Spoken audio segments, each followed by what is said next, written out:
going to be talking about trends in employee gifting, rewards, and recognition. In the spirit of rewards and recognition, Lauren and the folks over at Postal have been kind enough. We're going to be doing a giveaway at the end. It's going to be for a gift box. And all you have to do is just to attend. We're going to give this out. What did we decide, Lauren, at the Q&A section side of things? Yeah. Awesome. We'll give those away. So really excited about that. So stay tuned for your chance to win. Today's session is presented by Bucketlist Rewards, the #1 employee rewards and recognition platform. It's also brought to you by Postal.io, the leading offline marketing automation platform. And my name is Jason Lindstrom. I'm the CEO of Bucketlist Rewards. Historically, I've built 3 hypergrowth businesses. My current focus is, of course, Bucketlist Rewards, an enterprise rewards and recognition platform. And I've been really fortunate enough to have worked with a huge variety of organizations, everything from startups to Fortune 100 companies across all sectors. That includes high tech, finance, healthcare, higher education. The reason I mention this is I'm really going to be trying to share stories from this experience. And my mission or goal for today is to really help people leaders build the best possible cultures. And if you've attended a session before, I'm sure you've heard me say this, but my goal would be to have everybody who attends today's session to walk away with sort of 1 to 3 tactical takeaways that you could implement into your organization today. And at the end of the session, Lauren and I are going to be asking you what was your favorite takeaway. So stay tuned for that. Which brings me, and I'm very pleased to introduce Lauren, the co-host and speaker of today's session. I've personally had a chance over the past few weeks to get to know Lauren better, and she's an awesome person, super knowledgeable about a whole variety of topics. She's the director of demand generation over at Postal. They, as you know, are a leading offline marketing platform that creates memorable moments. Prior to Postal, Lauren worked across various roles, including marketing operations, campaign management, and acquisition. She currently lives in San Rafael with her husband, John, and their puppy, Maple. Just before this call, I got to see a photo of Maple. Looks like a beautiful puppy and a great life. So Lauren, welcome to today's call. We're really excited to have you. Thank you. It's great to be here. And for an agenda, here's just some of the topics we're going to be covering. We're going to be asking and answering these questions. So why is employee gifting important? How do I connect with staff when they're remote? How to keep staff happy, motivated, and retained? How do I build a successful remote workforce? And of course, there's going to be time for Q&A at the end. Now, if you do have questions, feel free to type those into the chat window. And there's also the little Q&A box. Feel free to drop the question into either area. If it's a quick question, we might try to very quickly address it throughout the session, or we might just save it for the end. But questions are always welcome. And I think between Lauren and I, we have a pretty good breadth of knowledge. And with that, let's get into it. Let's start off with the first question. And Lauren, I'd love to ask you, in your experience, why is employee gifting important? I mean, this question is, common, and it's not I think it's pretty obvious why employee gifting is important, is to build a strong culture, to make happy, motivated employees. But I think where it becomes most relevant in today's world is when we're managing people that are remote, and how we can actually use it to build a stronger culture, build the morale of employees during this time, from a distance. So, not being able to have the conveniences of being in person. So I wanted to just touch on, physical touch points. They build connections when we're in this world. So having the touch and feel of something has always been nice. And, having the recognition has always been something that's implemented into these kinds of strategies before now, but it's even more important now as we're, at a distance, to be able to touch and feel and be able to feel that recognition while, for your employees while they're remote. So it helps build morale. Cash incentives are great, especially for sales teams. I personally manage sales teams, and cash incentives can be great, but this helps build morale and culture and brand loyalty outside of those kinds of bonuses and rewards. Rewarding high performers even if if they're away, they don't have those same recognition opportunities when you're not in person. So being able to reward them with gifting is important, and it creates that culture among the teammates. We'll go. I don't want to speak too much on it, but we'll go into later on how we can actually create a strong culture, not just with gifting, but with virtual experiences as well. Awesome. Yeah, and I'm looking forward to that. And I know you guys do an exceptional job with all of the above. And if I may add to that just a little bit, I think, Lauren, as you said, we all kind of intuitively know about the power of gifting, about recognition and rewards. I thought I might add just a few facts, and I'm gonna throw these up as questions. This is going to be some audience participation. So in a few seconds, I'm going to put a poll question up on screen, and I'm going to ask you, what % of working Americans leave their jobs because they do not feel appreciated, recognized, and rewarded? And I'm going to go ahead and put this up on screen. Let me launch this poll. So you should be able to see that in front of you. And so for the audience, why don't you go ahead and answer that question, and I'll give you just a few seconds to respond. It's a smart audience. I love it. A lot of people are in the right category here. And poll, I'll share the results. So as it turns out, over 64% of people are willing to leave their job because they do not feel appreciated. And I think this is particularly relevant right now. I'm sure many of us are aware of the so-called great resignation boom that's impending / happening right now. And recognition is a really great tool to not only lower turnover, but to build a high performance culture. And when I talk about high performance culture, there's a great quote by Laszlo Bock. He's a former head of people over at Google. And I think this testimonial from him is just an amazing job to describe the power of recognition. And specifically, what he said is Google's one of the best workplaces, not because of all the cool perks, but because we take excellent care of our people. Employee recognition is the most effective tool to keep people engaged and make them feel valuable. And I know we all kind of know the perks don't matter and that recognition and rewards is important. But here's two more quick stats that really speak to the power of when recognition and rewards and gifting is done right, the impact it can have. So it can reduce turnover by more than 31%. It can increase employee engagement by 25%. It can also be massively, if you're really strategic about it, you can impact employee referrals. You can impact things like customer satisfaction and many other key metrics. Okay, so I know you all know intuitively that recognition gifting is important. So how should you do it? And I wanted to share some ideas and a story and some best practices.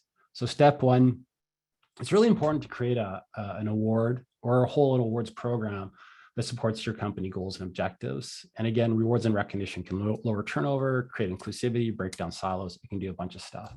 But just for example, here's a few of the common awards we see by sector. So for example, maybe you're a tech company. An innovation award can really drive innovative results. Just for example, at Google, in the early days, they had something called the Founders Award. The Founders Award rewarded innovative programs and products that generated revenue and ROI. Two of the byproducts or winners of this Founder Awards was Google AdWords and Gmail. They were a result of the Founder Awards. Google AdWords generates over 100 billion, actually I think it's 146 billion annually for Google every year. So these types of awards can drive results that have a big ROI for your organization. If you're not a tech company, there's still a bunch of other ideas. Maybe you're in the financial services, you can recognize things like sales performance.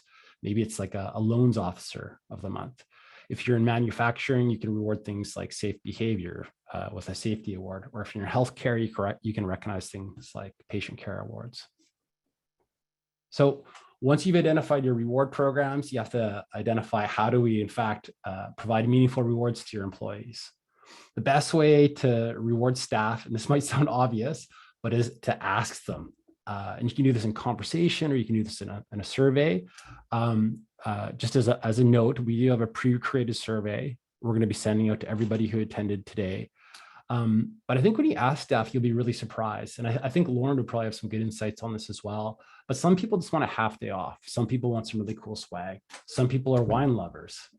Some people want to go on a date night with their partner and take them to a nice restaurant. Maybe it's a sporting event like an NFL game, but you don't know until you ask them. But once you capture that information, you can then create these incredibly impactful moments where you reward and recognize staff in a way that matters to them.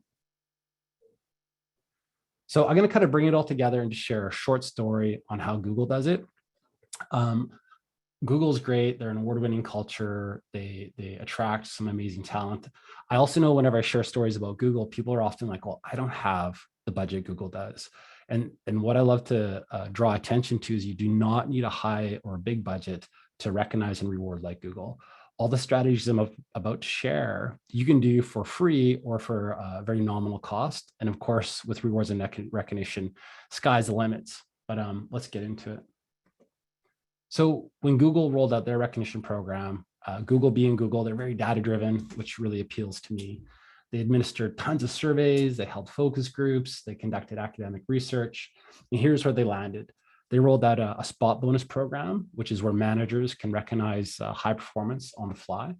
They have a peer program where staff can recognize one another for great performance. They can also recognize one another for living the core values. They have team awards because a lot of times it's not just one individual, but in fact, a group of people doing great work that need to be recognized. They pulled it all together in an activity feed, a social activity feed, which looks a lot like a Facebook or an Instagram. And they also provided highly personalized rewards, just like we were referring to earlier, things that mattered to people. This is kind of a quick snapshot. You can see an activity feed of what the early days of what the recognition program looked like. They named it Gee Thanks, kind of a cute play on words. And when it came to the reward side of things, they did do cash rewards. And of course, those can be very impactful, especially for performance-based outcomes. But they also provided a whole bunch of experiences. And something Google found was that giving employees experiences is much better than giving out large cash awards, which isn't to say cash doesn't have a time and place, but experiences and highly personalized gifting is way more impactful. So what were the outcomes of Google's program? They saw this massive increase in recognition. And as I'm sure many of us know, they've also won awards for a huge number of best workplaces, the best diversity, the best company perks and benefits, and the list kind of goes on and on. So clearly they're doing a ton of things right there. And just a few more quick notes around the rewarding and gifting experience. If you take the time to recognize and reward somebody and provide a great experience, those often create stories that you can share with prospective candidates. And so what do I mean by that? Internally at Bucket List Rewards, we reward things like sales performance. And one of our top performing salespeople is a fellow named Anthony Chard. And something he had always wanted to do was to learn how to fly. So when we gave him the top performing sales rep award, we also sent him on a flight lesson. After the lesson, I had a chance to debrief with Anthony, and he said it was hands down the best work-related experience he's ever had in his life. And that was really meaningful to me as an employer. That was a really proud moment. Like, I love to take good care of people in general, but it also creates this great story that you can share on your career page, on your social media pages, etc. So, for example, you might be asking yourself, why share recognition stories on your career page? 59% of candidates will visit your company website after they hear about a job. This is just kind of a quick screen grab. On our career page, we have a little section around employee goals achieved. You can see Beth, she did a helicopter flight over the Grand Canyon. Anthony did his flight lesson. We've had people go to the K2 base camp. We've also done some really simple things like send people on a spa day with their partner. And from my experience, candidates want to know that your company does something special and different. And I think everybody wants to be taken really good care of. And then 2 more quick comments, and then we'll move on to the next question. So as I'm sure many of you know, your employer reputation is everything. Some great research from LinkedIn that if you have a great reputation, top candidates want to work with you and they want to stay. If you have a bad reputation, it has a huge cost associated with it. Half of candidates won't consider working for a company with a bad employer brand, no matter how high the salary offer. And I have one more poll question for you, the attendees. And that is, what is a bad employer reputation costing you? So what is the additional cost per employee hired when an employer fails to invest in its reputation? And I'm going to pop up the next poll question here.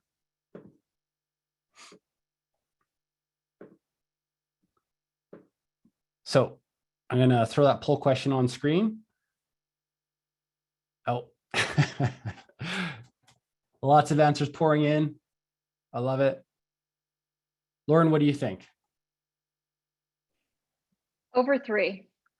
You nailed it. Lauren did not know that. That was not a setup.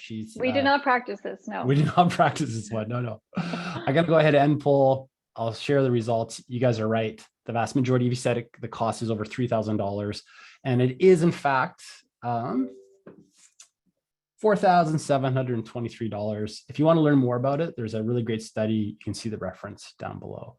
But clearly, there's a huge impact to having a bad reputation. And there's lots of great things, great tools, tactics, and strategies you can do to counteract that.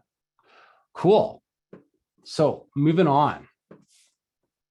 Next up, I'd love to ask the second question. So how do I connect with employees when staff are remote? And Lauren, I'll love to get your feedback and take on that. Sure.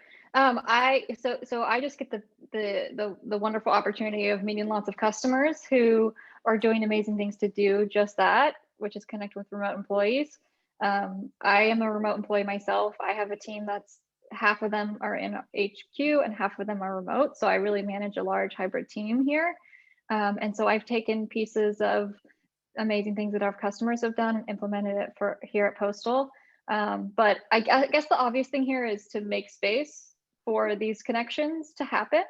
And like Jason said earlier, sometimes the obvious is like, just ask, what people want and care about as it pertains to gifting and incentives. But just making space for it is easier said than done when it comes to, Zoom meetings and being digital all the time. So, one of our product, Postal Events, was actually kind of conceived out of the idea of people trying to build these connections in a virtual world, trying to replicate what they used to do in person. And so an example of that is we were seeing our standard gifting marketplace is our core product, and we were seeing a bunch of people ops personas actually sending a lot of alcohol in bulk through our marketplace. And we were just curious, so we started doing customer interviews on what the use case was during the pandemic, and they were mostly people ops or team leads trying to facilitate a wine tasting event through Zoom. So using our platform to actually send the booze and then host some sort of virtual experience to accompany that, versus just sending someone a bottle of wine and saying, great work, to actually enjoy it together on the call. And so we were like, what if we could do that for so many other activities that we were doing in person? And we've translated hundreds of experiences that were happening in person into digital ones. And so that kind of opened my eyes to, we can do so many things outside of just wine tasting. Wine tasting is the obvious. I think everybody has been to a virtual wine tasting in the last year and a half, probably. And that's certainly our most popular. We have a lot of sommeliers and winemakers locally that are on our platform hosting these experiences that are incredible. But just think outside the box as well, which is little things like just starting your meetings 5 minutes early to allow for that catch up time, or that chit chat with your employees. Is, I'm sure you guys have all noticed that our meetings start a little bit later because you want to catch up. You don't have that in-person water cooler talk anymore. But it doesn't have to be a big extravagant event. It can be just 5 minutes before every meeting. Log in if you want to kind of connect and catch up. So making that space, making the actual time on your calendar to have that with your employees. But here's a couple of pictures, actually. The wine tasting one is the main one. This is a customer of ours who posted and tagged us on social media. They had a great time. So like I said, that's the most obvious and the most popular, but other things that are upcoming, like holidays, not forgetting to celebrate holidays virtually, or other celebrations is something that we need to remember this year. For example, we have a Halloween themed cocktail making class that's coming up, that we have a few teams partaking in, to just kind of get into the Halloween spirit, without, being in person this year. Is So that stuff like, the what's that? green drink? Is that the green drink over here, the Halloween one? I was intrigued by that. I was like, what's Yes. going on there? Yes, it's that's our Halloween virtual experience. I don't know what's in it. I do want to go to it to find out. But yeah, it's just and there's a whole slew of things, even like foam rolling. There's a stretching and foam rolling class, because we started talking to customers, and they used to go to yoga together. They used to have morning meditation. We have Tai Chi. We have all of these. We tried to translate every experience that people were having with their teams, in person, virtually, and I think we've done a pretty good job. So just being open-minded to what can be done virtually now. We've really opened the doors to different opportunities, and then not forgetting to celebrate. So even if it's just a promotion or achieving a team goal, that's been a big one. That's kind of been Awesome. we've seen missed in the pandemic, which is forgetting to actually like get together as a team and say, wow, we achieved our goals, instead of just finishing out the quarter and then going back to our regular lives. Being able to celebrate those wins together, virtually, has been important. These look so awesome. And it's funny, a lot of times these days, you'll sometimes see stock photos. And it's so clear when I look at this photo of the wine tasting class, like those are some genuine smiles on most people's faces. They must be at the end of their tasting. Yeah, right. Totally. I was like, they're clearly having a very good time. It's funny. I also heard some research that not all, but some leaders sometimes celebrate, just in general, forget to celebrate key milestones. So whether it's in person or remote, like there's so much value in that. Lauren, what's your favorite like team experience you've done so far? Is it the wine tasting, or what? Anything really stand out for you? Huh. One of my favorites. I have a lot of favorites. One of my most favorites I've done recently has been a cold brew tasting event. So for people that aren't drinkers, I'm always trying to think of things that aren't necessarily alcoholic, because you want to be cognizant of people's life choices, and not everything needs to be surrounding that.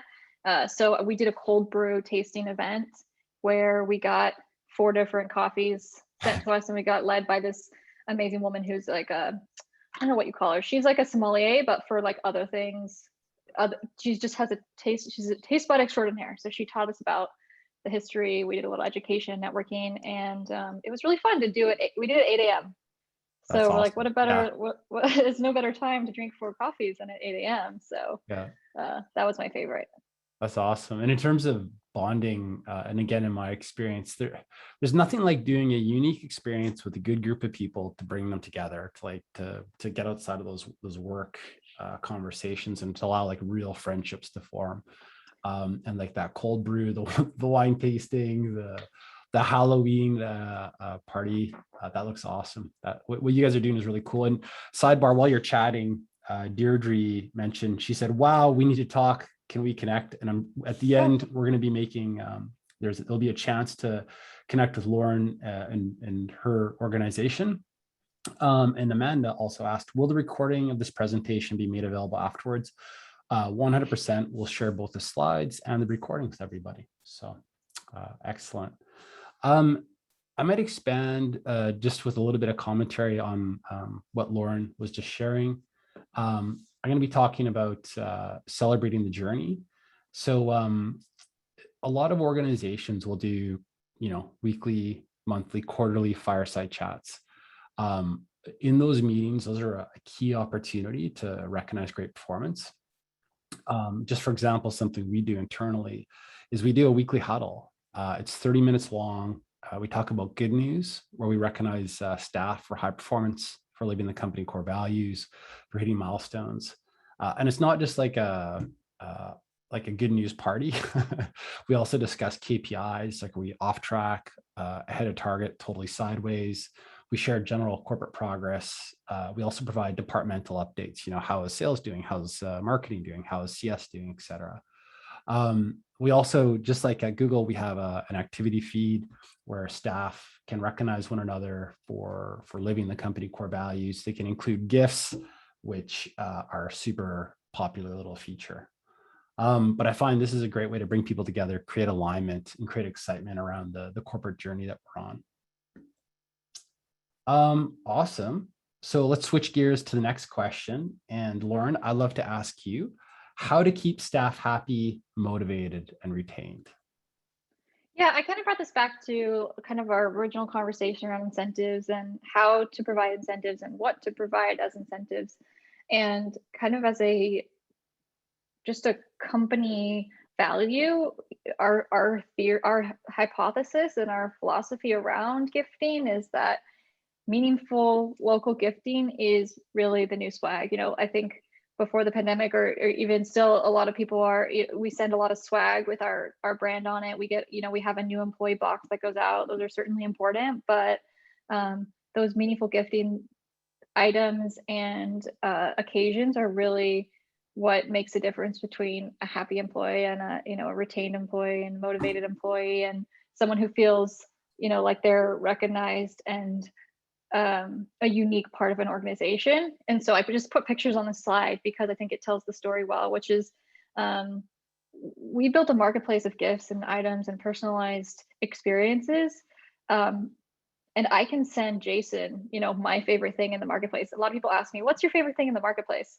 But what's important is to know what Jason's favorite thing would be and send him that versus my favorite thing. My favorite thing would probably be wine. And I don't know if Jason even drinks wine. So sending him a bottle of wine might, not really hit the mark there. So we have localized our marketplace because, our philosophy around this is, especially in the pandemic, is to support small business and local business. So I know that Jason lives in Vancouver. So sending him, a box of local Vancouver snacks or, a local candle maker that makes something close to him is we find to be really meaningful and kind of leaves a better impression than sending a swag box again. I love it. I get it. It makes me recall memories of like the best gifts and maybe the worst gifts. And like the best gifts, like whether when I was a little boy, for example, around Christmas time, my mom just nailed it every time. Like she kind of knew what I was into. She also, bought timely gifts. Like there was a time when I was much younger and I was into Transformers, and she got me Optimus Prime, right? Versus my dad. I love my dad. He's amazing, but he would go to the local pharmacy and just buy stuff off the aisle and then drop it in the pharmacy bag for Christmas morning.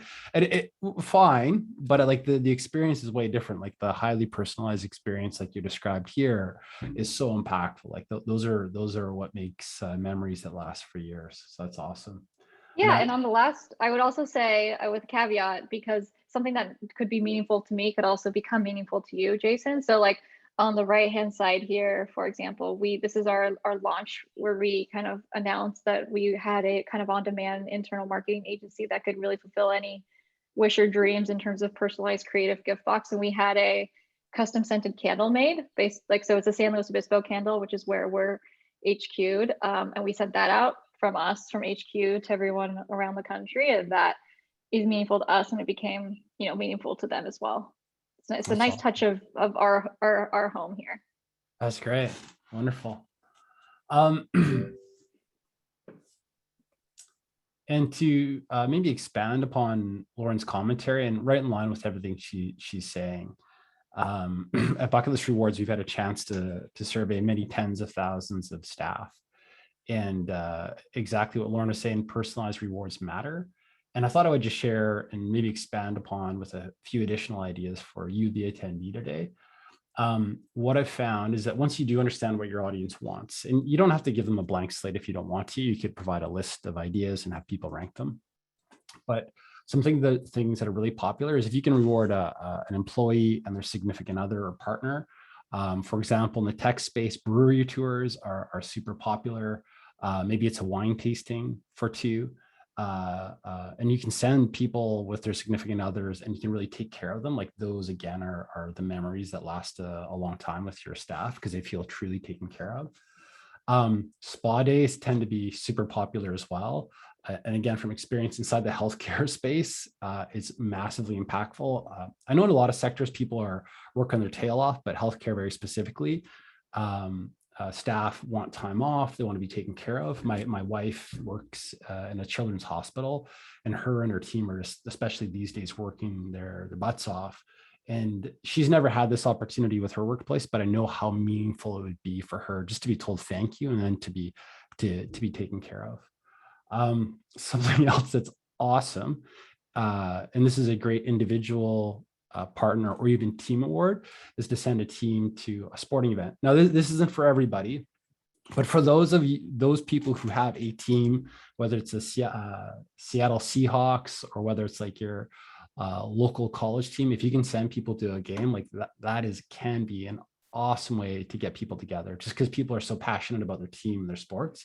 And again, it can create like this really great memory. We've done this with a ton of organizations all over the States and had a great success with it. I kind of give this away. I think we've been hinting at this the whole time. I'm not even going to pop this up as a survey question. For the attendees, what do you think are more impactful, cash or non-cash experiential rewards? Maybe just throw your answer in the chat window there. And ask Lauren, what are your thoughts on this? Really? No cash. No, you got it.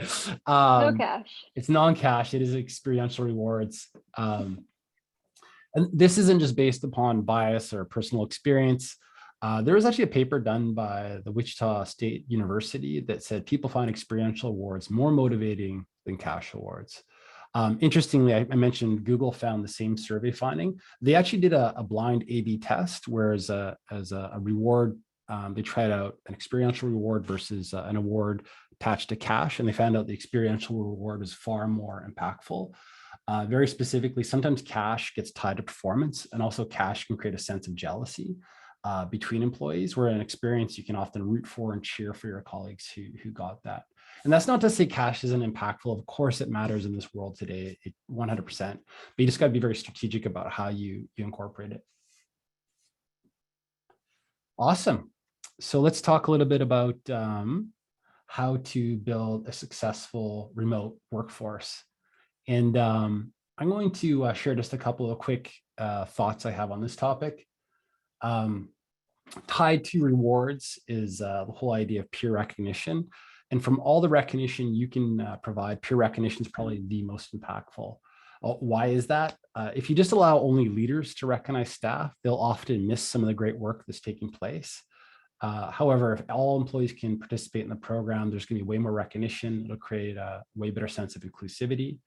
As a bonus tip, if people can recognize one another for living company core values, people feel more aligned to the mission, vision, and value of the organization, which will lower turnover. And as I mentioned earlier, it can also lift employee engagement very significantly. And again, peer recognition can be done simply. You can set up an activity feed for it. I know these days, many of you are using tools like Slack or MS Teams. You can set up a little recognition channel and allow staff to recognize one another inside of these tools. We've done this for both Slack and MS Teams and had great participation. These types of tools are things that people observe all the time. So it's a great way to create awareness across your entire organization and with remote employees. Additionally, maybe you have an intranet plugging recognition into a brag board can be a really powerful way to recognize staff as well. So just like a little running activity feed of recognition as well. Great. Which brings us to the next section, which is around innovative gifting ideas. And I'm going to turn this back over to Lauren to share some of her thoughts and experiences on this. Sure. I'm going to point back to my customers and what our internal teams, our customer teams, our sales teams are using today. These are just trending gift ideas to get your creative juices flowing. We have a lot of people that ask us, just give us some ideas for occasions and points in the employee's life cycle and where we can implement this corporate gifting idea.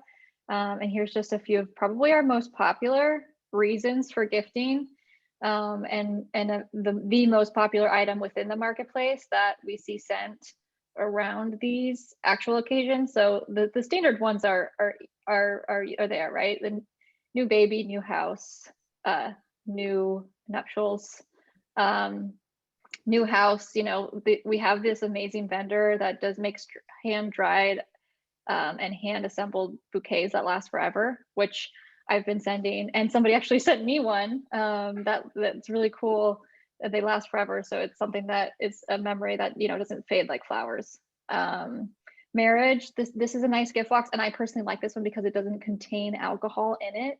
So if the person, it feels celebratory because it has 2 champagne flutes, but it doesn't necessarily contain alcohol. I like that. New baby, instead of, a onesie with our postal logo on it, which of course we have those as well.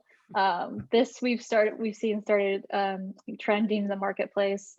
It's a box with dinner for like a week.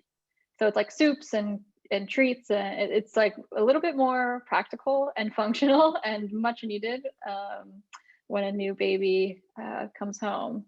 High performers. So one thing that around the thank yous and the high performers, when we started doing research, and like I said, I do manage salespeople, so they have different motivations, and they have different preferences, but the fact that they're now not in the office with access to unlimited complimentary coffee and snacks has been really huge for people. That's important to them, and so rewarding high performers with a coffee subscription. We do like 3-month coffee subscription spiffs, which is you get coffee delivered for 3 months in a row on this subscription service you can get. Coffee beans, we've realized, has become way more popular than coffee gift cards because people aren't necessarily stopping at a Starbucks on the way to work anymore. They're actually all brewing their own coffee at home. So sending beans or ground coffee instead of gift cards is something that we've seen switch. And I was like, oh, of course, like the Starbucks gift cards are no longer as useful when Starbucks is closed.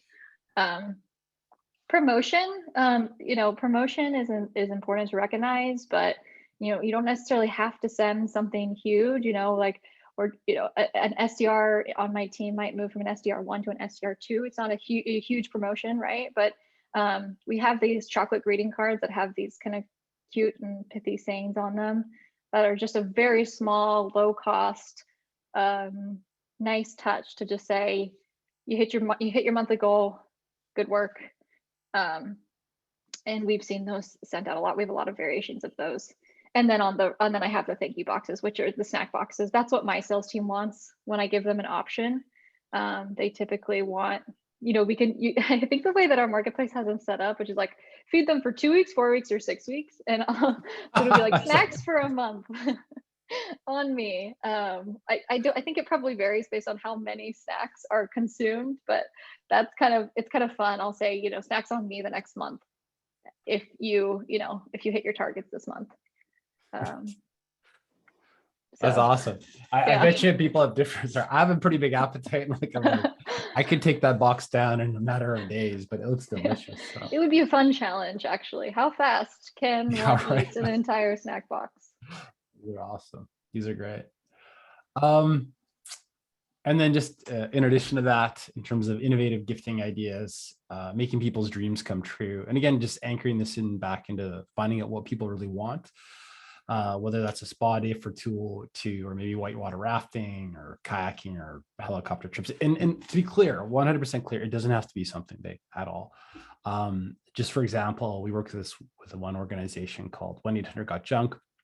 And there's a senior executive assistant who just really wanted to learn Russian, and they happened to get her some Russian lessons. When they gave it to the EA, she started crying with tears of happiness. And she said that her grandpa, who had passed away, had just always wanted her to learn Russian prior, before she herself got too old. And so here was an opportunity to do so. So the gifting, as long as it's personalized, it can be massively meaningful to the recipient, and it does not have to be expensive. So that was perfect timing. We're now at the summary. And what did we learn about today? We learned about why employee gifting is important. Lauren, I think you did an awesome job sharing a bunch of inspirational ideas on that topic and getting really tactical and talking about some specific things people can recognize staff for. We talked about the importance of employer branding, how to reward employees in a meaningful way, and how to reward a remote workforce. But from the attendees, and again, I think both Lauren and I are here just to add as much value as we can. Maybe just in the chat window, if you could share what was a favorite takeaway, tidbit, or maybe tactical item you might be able to, that you got from today's session. So go ahead and type that in the chat window. I'd love to see what people have learned about. And while we're waiting, Mary Beth, you asked for a copy of the slides and recorded session 100%. Our chat window went quiet on us. It was self-explanatory, fair enough. I'm gonna kind of keep moving. Oh, ask people what they want. Oh, here we go. There's so many great ways to get creative and personalized rewards. All of it is great, but knowing I can follow up with Lauren about the gift boxes is great. Awesome. Sending something and tying it with a shared experience like wine or coffee tasting. Think outside of the box when it comes to recognition. Ask people what they want. Love the idea of the gift box. A bit of surprise. Awesome. Look at it all.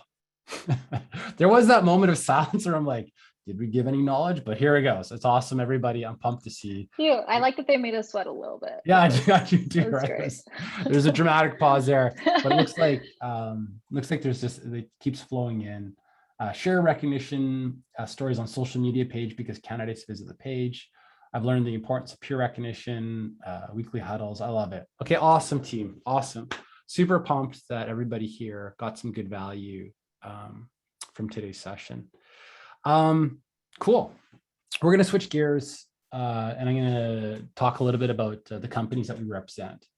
So if you're interested in learning about bucket list rewards, and I know there's tons of interest in Postal, but if you want to learn more about bucket list rewards, we have a full enterprise rewards and recognition platform. We're the #1 ranked for quality support service. We make it easy to recognize and reward outstanding work. We have peer recognition, manage spot bonuses, employee anniversaries, and performance rewards. If you're interested in learning more about us, I'll throw up a quick survey or poll question. Give me a second. I'm just going to launch a survey. But yeah, if you want to learn more about us, just click yes, I want to learn more. And if not, that's totally cool as well. So I'll let this run for just a few moments here. And then we're gonna, cool. I'm gonna wrap this poll up. And then I'm gonna launch a poll for Postal.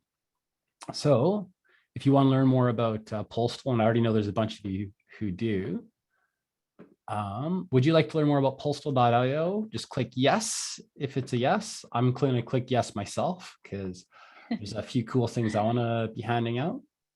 Looks like a ton of yeses pouring in, which is cool. And I'll let that run for just a few more seconds. And then we're going to switch gears and open it up to Q&A. Oh, and the random reward giveaway. We're going to give away a box here too. Yes, we can't forget. Wrote it down. Okay, great. Awesome. Oh, sorry. Here's a little bit more information about Postal.io. Lauren, do you want to speak to this as well? Sure. Yeah, at our core, we're a on-demand offline marketing platform that helps automate and scale the things that you were doing physically before. The pandemic has really helped accelerate this kind of managing these gifts and swag in the cloud kind of idea. But we help do those kind of small scale gifting and occasions, make it really easily by integrating into your core platforms and doing it automatically. So we're Postal.io, pretty easy to find online, or I'm on LinkedIn if anybody wants to connect. Awesome. Thank you for the overview. And let's transition into, the HRCI credits and SHRM credits.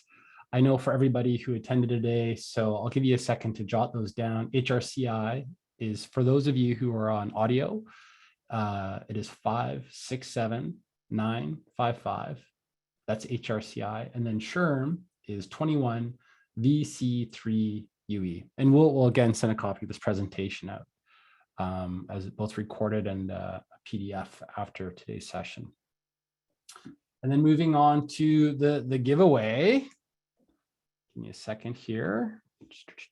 We're going to get the randomizer going.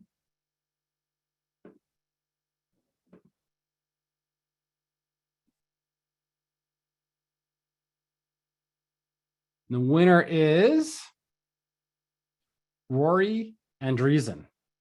Rory, we'll be sure to follow up with you. You can make note of that, and you will get the gift box. And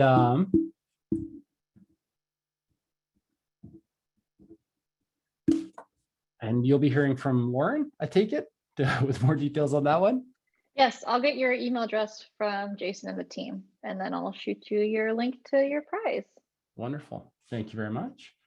And then we'll just get into Q&A. So, so if you have specific questions, again, feel free to put them into the chat window, or alternatively, put them in the QA box. I'm just going to open up the QA right now, and we'll get into it. So first question here, and maybe this is a good one for Lauren. So we used to have an on-site swag closet. What should we do if our team is remote? Yes, great question, actually, because this is kind of what I was alluding to earlier around us kind of accelerating our business and value proposition in the pandemic, because a lot of you all were probably managing a closet with your swag and other branded items that you were giving out to employees. We host essentially a virtual swag closet. So you have access to we manage and warehouse it all through our warehousing partner network, and at the interface of Postal, you can send from anywhere. So that's awesome. So that's exactly how I do it. That's how I manage my personalized and branded stuff. But for the large majority of my sends, it's mostly through the regular gifting marketplace. Got it. And for the swag closet, is that the United States, Canada, global, or is there any limitations to that? Or it depends. We're pretty comfortable. United States, Canada, UK, and a handful of other countries in APAC. Awesome, great. Yeah, I love swag. The next question is, well, there's actually one in the chat window here. So Sarah, thank you. Can your service track birthdays and anniversaries? So inside of our platform, we can 100% track and automate both birthdays and anniversaries. So you can send out a recognition, you can attach a reward to it. I'm sure Lauren might have some comments on this as well. Yeah, we don't actually track that. So it would be an interesting integration between Bucket List and Postal if you could track the anniversary and Bucket List, which would then trigger a Postal send. That's actually a really interesting use case. But yeah, we're more on the sending side. So, and we have integration partners that are the trigger side. So if you use marketing automation or CRM, we trigger off any stages or triggers that you build. So that's kind of our scalability factor. Awesome, very good. And then there's another question that popped into the QA window. I've noticed with rewards and recognition programs that 90% awarded are from people. The behind the scenes people are often forgotten about because they're not on the front line. What are some suggestions to get them involved more? So I have a couple thoughts around this. If you do something like a weekly huddle, a lot of times those are run by leadership. And as a leader, I would highly encourage you to pick staff members across functional teams. So picking people in the, say you're a tech company, a lot of times the engineers tend to be a little bit more quiet. So take the time to, if you're a leader, to recognize people across all different groups. Also make it really easy for people to recognize one another in tools of their choice. So again, let's use software engineers as an example. They tend to use tools like Slack or MS Teams or maybe email, make it really easy for them to recognize one another and loop in management via those tools. You'll see participation go way up. And then additionally, something we have in our platform is we have automated prompts. So if somebody hasn't recognized a colleague or peer, we can send out general reminders, or if you're a leader, we can also, again, send out general reminders, encouraging them to recognize their staff for good performance. So there's a bunch of ways you can facilitate that. And then, a bit of a repeat question here. How can I learn more about Postal.io? Lauren, I'm sure they can go to your website, but any final comments on how they could learn more about your organization? We offer a free trial to our platform. So if you go to Postal.io, you can request a free trial and we'll get you set up to try it before you buy it. You can even try events. You can even get free access to events and host, a team building event to kind of pilot it first. So that would be the best. If you have any specific questions, I'm on LinkedIn. Could also text me. Pretty easily findable. Excellent. Awesome. And I think we've been able to get through all the questions here, and that brings us pretty close to the end of the hour. So Lauren, thank you so much for joining us today. And for all the attendees, thank you so much for also joining us.